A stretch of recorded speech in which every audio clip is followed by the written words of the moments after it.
안녕하세요. 오늘 딥다이브에서는요, 상장 기업의 정보 공개, 그리고 그 수익성을 보는 핵심 지표죠. SEC 보고서들과 주당 순이익, EPS에 대해 좀 깊이 파헤쳐 보겠습니다. 저희가 받은 자료들이 꼭 기업 재무의 속살을 들여다보는 지도 같더라고요. 네, 그래서 저희 미션은 이 지도에서 가장 중요한 길, 또 이정표를 딱 찾아내서요. 여러분이 기업의 어떤 건강 상태나 성장 가능성 이런 걸 판단하는 데 도움이 되는 핵심 정보를 쉽고 빠르게 얻으시도록 돕는 겁니다. 숫자가 좀 많아 보이긴 하는데 그 안에 숨겨진 의미 같이 한번 찾아보시죠. 바로 시작해 볼까요? 자, 그럼 먼저 기업들이 투자자들하고 어떻게 소통하는지 그 창구부터 좀 보죠. 핵심 보고서가 3가지 있다고 들었어요. 10-K, 10-Q, 8-K. 이건 뭐 기업의 건강검진 기록 같은 건가요? 네. 비유가 아주 좋습니다. 맞아요. 폼 10K는 뭐랄까 매년 받는 종합건강검진 결과서. 딱 그거예요. 사업 내용, 재무 상태 전반, 그리고 특히 그 경영진이 직접 회사 실적이나 전망을 설명하는 부분, MD&A라고 하죠. 그거랑 시장 위험까지 다 들어있는 가장 상세한 보고서거든요. 그리고 중요한 게 이게 회계 감사를 받은 재무제표가 포함된다는 점이에요. 감사를 받는 거군요. 제일 꼼꼼한 거네요. 그렇죠. 그리고 폼 10Q는 분기별 건강 체크업 정도로 보시면 돼요.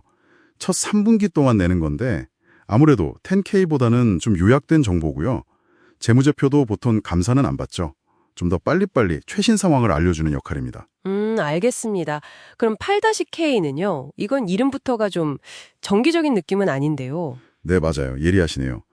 폼 8-K는 갑자기 뭐 건강에 이상 신호가 오거나 아니면 중요한 이벤트가 생겼을 때 알리는 거 있잖아요. 그런 거예요.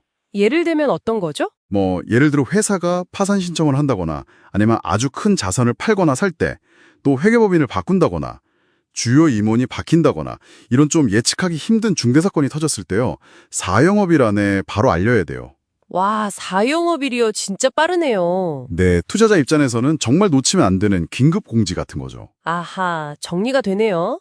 10K는 종합검진, 10Q는 분기 체크업, 8K는 긴급 알림. 이렇게 보니까 각 보고서 역할이 확 들어오는데요.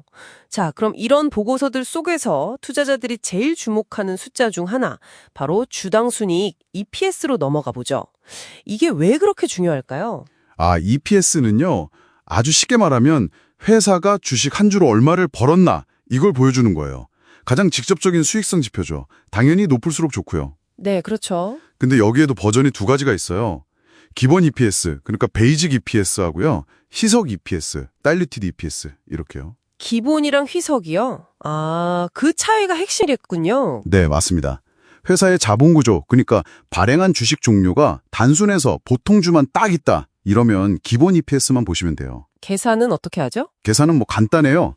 순이익 나누기 평균 유통 주식수 이건데요. 근데 여기서 평균이라는 말이 중요해요. 왜냐하면 연중에 주식수가 늘거나 줄 수 있잖아요.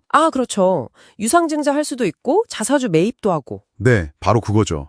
그래서 그 변동된 기간만큼 가중치를 둬서 평균을 내는 거예요. 뭐랄까 학기 중에 전학 온 학생 성적을 전체 평균에 넣을 때 온 기간만 고려하는 것처럼요.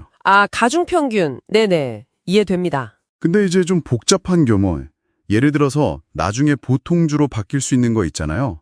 전환사채나 스톡옵션 같은 거. 이런 잠재적 보통주가 있는 회사는 얘기가 달라져요. 잠재적 보통주요? 네.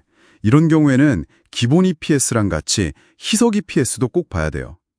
이 희석 EPS라는 건 만약에 지금 있는 잠재적 주식들이 전부 보통주로 바뀐다면 EPS가 얼마나 낮아질까? 이걸 보여주는 거거든요.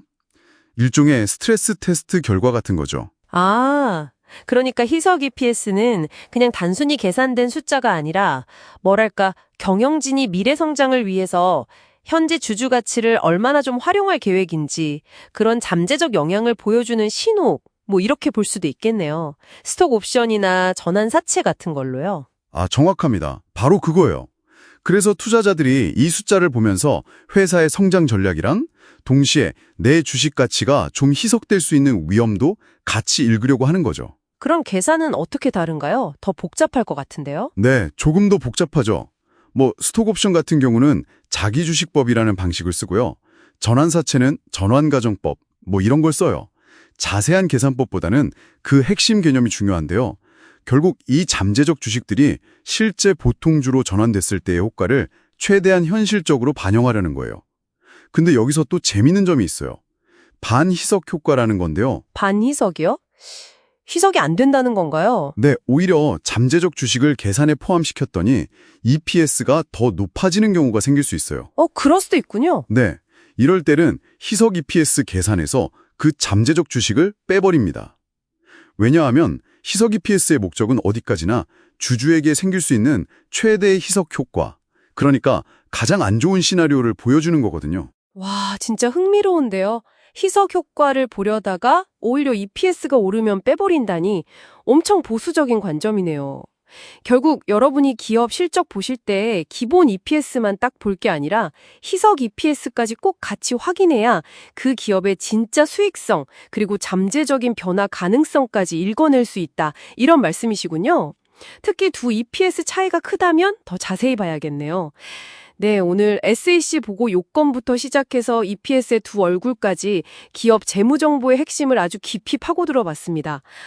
자료 덕분에 복잡한 숫자 뒤에 숨겨진 의미를 찾아가는 과정이 아주 즐거웠습니다. 네, 저도 유익한 시간이었습니다.